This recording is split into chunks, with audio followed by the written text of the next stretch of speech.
Hi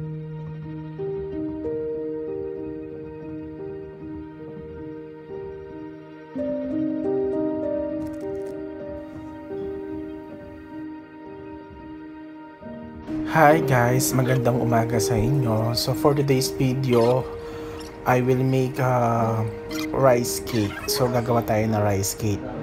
By the way, my name is Richie, caregiver in Israel for more than 3 years. So i-show ko sa inyo kung paano magluto ng rice cake. So naglagay tayo ng coconut cream at saka sugar, pinagsama ko na. At saka honey. Yan, pinagsama ko na. So mabilis na. Tapos nagsaing pala ako ng glutinous rice or malakit na rice. So naluto ko ngayon, nasaing ko ngayon. Mamaya hintayin natin mag-caramelize yung coconut cream. So yan, wala tayo kasing fresh cream dito sa Israel. So ang ginawa ko, bumili ako ng nakakan na coconut cream. So yan, nagmamantika na yung coconut cream. Nilagyan ko yan ng honey tsaka konting sugar. So hintayin natin. Tingnan nyo yung coconut naglalatik na. So nagmamantika na. So ganyan ako pag nag-caramelize na. So hinati ko pala yan kasi yung kalahati pag dinig na natin sa oven mamaya ilalagay natin sa machine para sa oven siya kuha pa lang ng kalahati dyan.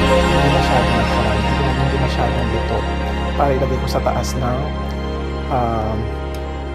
ginawa nating rice cake bago nating ilagay i-oven yung rice cake pag naayos na natin. So mapapansin niyo golden brown na siya. So ilagay na natin yung glutinous rice na sinaing natin. So hindi ko na pinakita sa video kung paano magsaing. Yung pagsaing ng glutinous rice parang nagsasaing ka lang ng rice sa glutinous rice. Pag kumukulo na, hina mo lang yung apoy. Parang rice lang. So yan, lagyan na natin yung rice. Mapapansin nyo, lalagyan na natin yung rice. Caramelize na. So mabilisan lang tayo.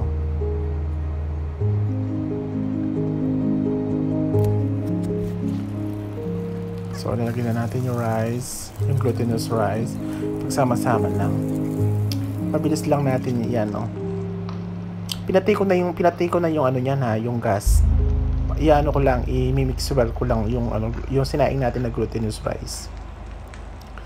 Yan. Napapansin niyo yung coconut cream na gano'n siya, naglatik siya, nag-oily siya.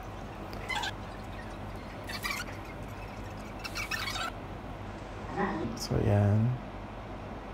Mix lang siya. Before natin ilagay dun sa pinaka tray kung saan natin ipa-plot sa lalagyan, kailangan ma-mix well yung glutinous rice. Yan, medyo mabilisan lang. Kailangan yung paghalo mabilis lang kasi yung caramelized na latik parang tumitigas ng konti para at least ma-mix well. Make sure na pag minix nyo siya, kailangan mix well talaga para yung consistency ng rice cake nandoon. Yan, 'di ba? Mabilisan lang. Ganyan ako Tapos napapansin niyo, hindi siya dumidikit sa mismong mismong kawali. Doon sa lutuan, hindi siya dumidikit, 'di ba? Yan. Kasi nga nagmamantika yung nagmantika yung coconut cream. Nagdalatik. So meron siyang coconut oil. Nagmantika yung coconut cream. So mapapansin nyo, minix well ko talaga siya. Yan.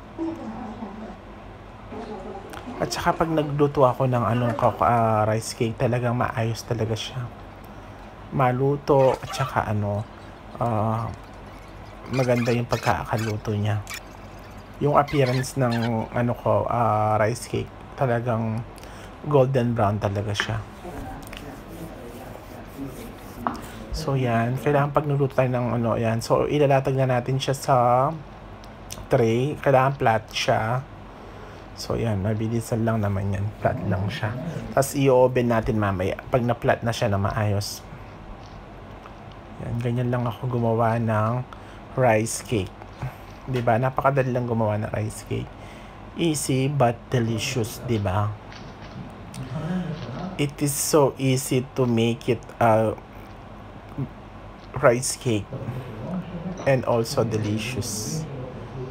I make sure that it's delicious. Tapos lalagay natin sa top yung hinatin natin na na hindi masyadong caramelized na kinuha ko dun sa coconut cream. Lagay natin sa taas. Yan. 'Di ba? Para pag inoven natin siya, magka-caramelize yung mismo nasa top niya. Yan, 'di ba? Yun yung niluto ko kanina na coconut cream. Yung hindi pa masyadong golden brown, kumuha ko ng konti para yun yung ilalagay ko sa taas kasi papasok na natin sa oven. Yan. 230 degrees Celsius ang yung heat ng oven. 130 degrees Celsius. So yan. So for i-oven natin for 20 to 30 minutes.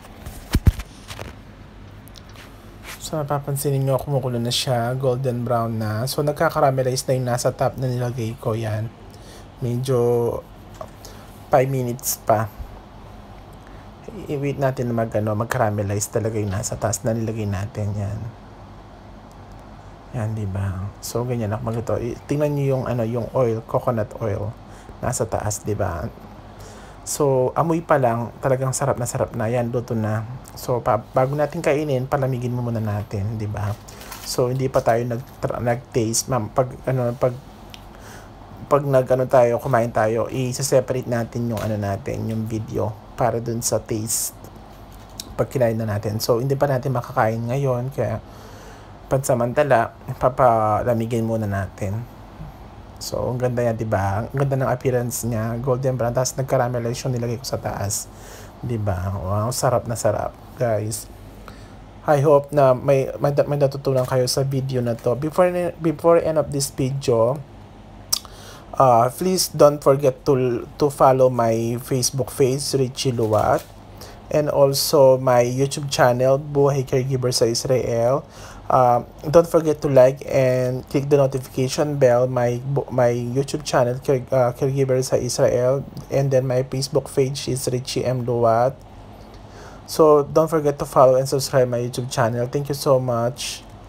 Bye. See you tomorrow in another day in another vlog. Bye.